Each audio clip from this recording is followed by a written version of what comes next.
शुभम सरकार की मुश्किलें तो जैसे कम होने का नाम ही नहीं ले रही। कैसे एक लड़की उस पर झूठा आरोप लगा रही है कि उसने उसके साथ बदतमीजी की है, उसके साथ गंदी गंदी गालियां दी है, यहाँ तक कि उसे ये भी कहा है कि उसे जबरदस्ती क्या होती है ये समझा देंगे।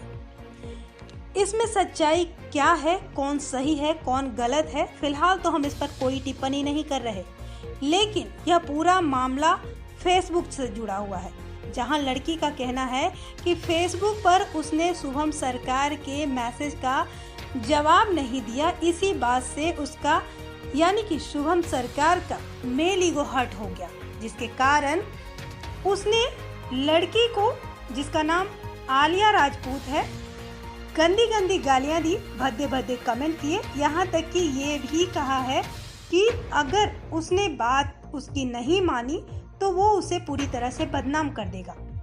यही नहीं, लड़की का कहना है कि शुभम ने उसे ये भी कहा है कि जबरदस्ती क्या होती है हम उसे दिखा देंगे। इतना ही नहीं, उसने आगे ये भी कहा है कि हमने तो एफआईआर दर्ज करवाया है थाने में उसके खिलाफ, यानी कि शुभम सरकार के खिलाफ। वहीं जब हमने शुभम सरकार से बातें की तो उन्होंने कहा कि यह पूरी तरह से गलत है, जो भी आलिया कह रही है वो गलत है, वो झूठ बोल रही है, तो क्या है सच। वहीं अगर बात करें लड़की की तो कुछ हद तक इस लड़की की बातें भी हमें समझ में नहीं आ रही है, क्योंकि जहां लड़की ने कहा है कि उसके पास शुभम सरकार का या फिर शुभम सरकार के पास लड़की का नंबर नहीं है, अगर एक दूसरे का नंबर एक दूसरे के पास नहीं है तो फिर आखिर उस लड़की के पास उस लड़के का रिकॉर्डिंग कहां से आया। जबकि लड़की ने वीडियो में साफ कहा है कि लड़के ने जो भी गंदी गंदी गालियां दी है वो रिकॉर्ड है, तो आखिर बिना नंबर के रिकॉर्ड कैसे हुआ।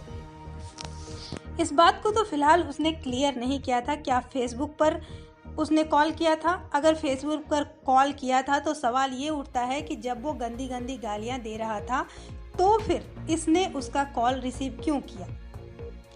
आगे उसने कहा है कि उसने थाने में एफआईआर दर्ज करवाया है, जबकि हमने थाना प्रभारी से बात की तो उन्होंने कहा है कि 18 तारीख तक में ऐसा कोई भी मामला उनके पास नहीं गया है, इस तरह की कोई भी एफआईआर दर्ज नहीं कराई गई है।